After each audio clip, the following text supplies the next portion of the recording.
I'm Alan Oates. Welcome home, guys. Science has moved forward a long ways, and it's time to relook at the Agent Orange issues through new eyes. Raise your hand if you served during the Vietnam War. Look around. You can see we aren't spring chickens anymore.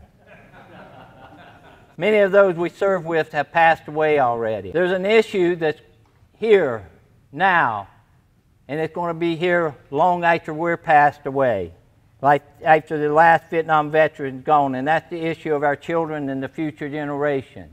It's time we worked on welcoming home our children and our grandchildren and their future. In my case, my great-grandchild, Heidi. Love that kid. Transitional impact of Agent Orange on our offsprings, they are real. They are here and now. You look back at the boards on the faces of Agent Orange, and it tells the stories, and it's the powerful stories they tell of birth defects and what the families are going through. Who's going to take care of some of these adult kids who can't take care of themselves when their mom and dad, the Vietnam veterans, are gone?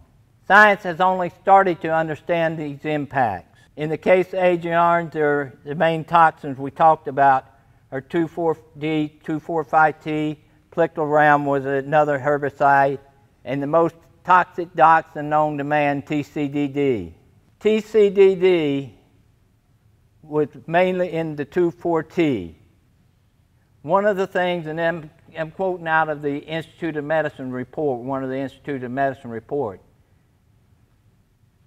when they made the herbicides, the cooking process had to be a slow process to keep the TCDD contamination down to a level. When they started making this for the military, they had to make so much, they increased the heating process in the manufacture of the herbicides, which increased the level of TCDD. TCDD, the dioxin, was in the civilian version that was being used at that time. Of course, it was banned in the 70s completely. But TCDD in the military version could vary up to 1,000 times what was found in the civilian version, and that's in the IOM reports. What is evident is exposing troops to battlefield toxins don't only expose those troops, it exposes the offsprings and the future generations to the same toxin and to the impact of those toxins. Today I'm going to talk about male veterans exposures and it links to birth defects. There's a wide range of birth defects that are recognized in children of women veterans already, and they're recognized due to their service in Vietnam, not due to the herbicide exposure. Spina bifida is the only recognized Agent Orange for male and female veterans. Is there any science to support an association of preconception, paternal exposure, and birth defects? We're talking about the father. The answer is yes. The first one is the spina bifida that came out in the 1996 Veterans Agent Orange update done by the IOM committee that they put together. A 2006 meta-analysis and review of 22 studies found that paternal exposure to Agent Orange appeared to be associated with increased risk of birth defects. There was a report that came out of that, a commentary report that came out after that one by a gentleman named Frazier. I saw it today that it came out on the Agent Orange blog that disputes this report.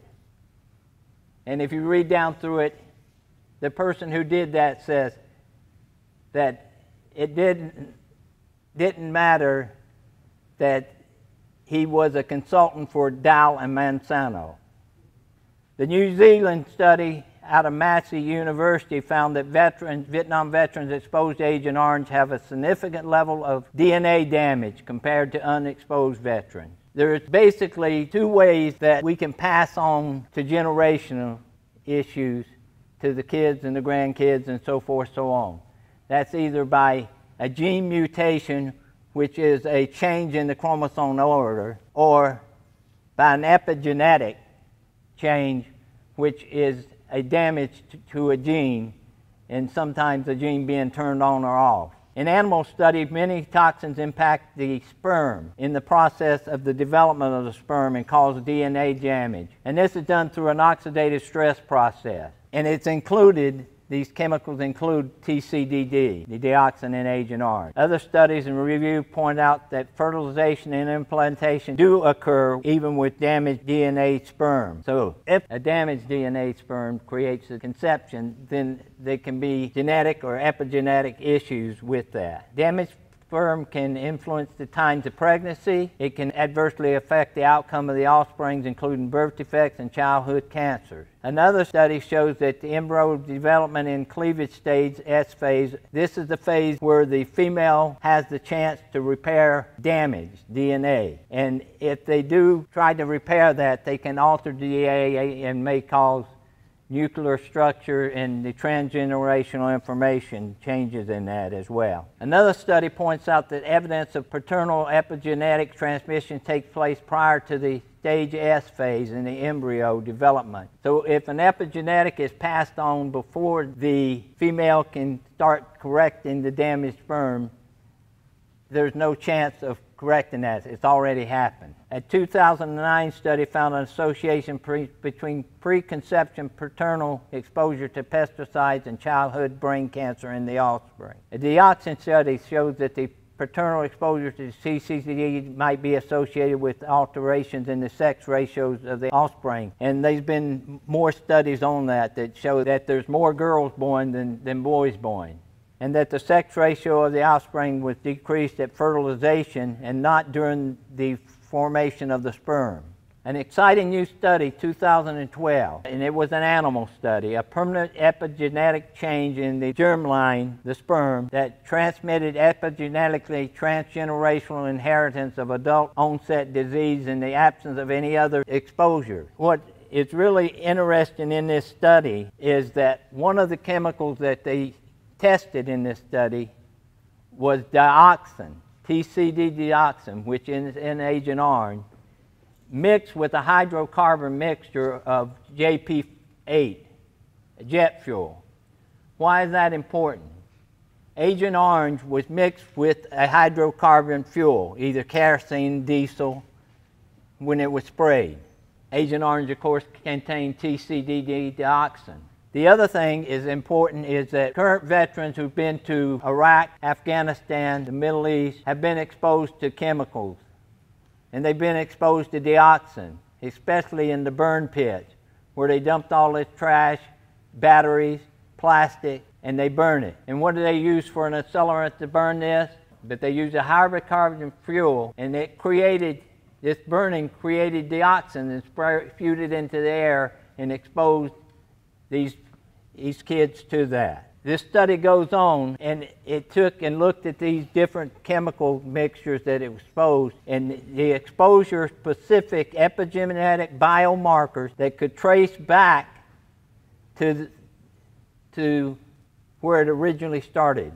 So tracing back to the ancestral environment exposure. There's so much more science available now than they were back when they started the ranch hand study.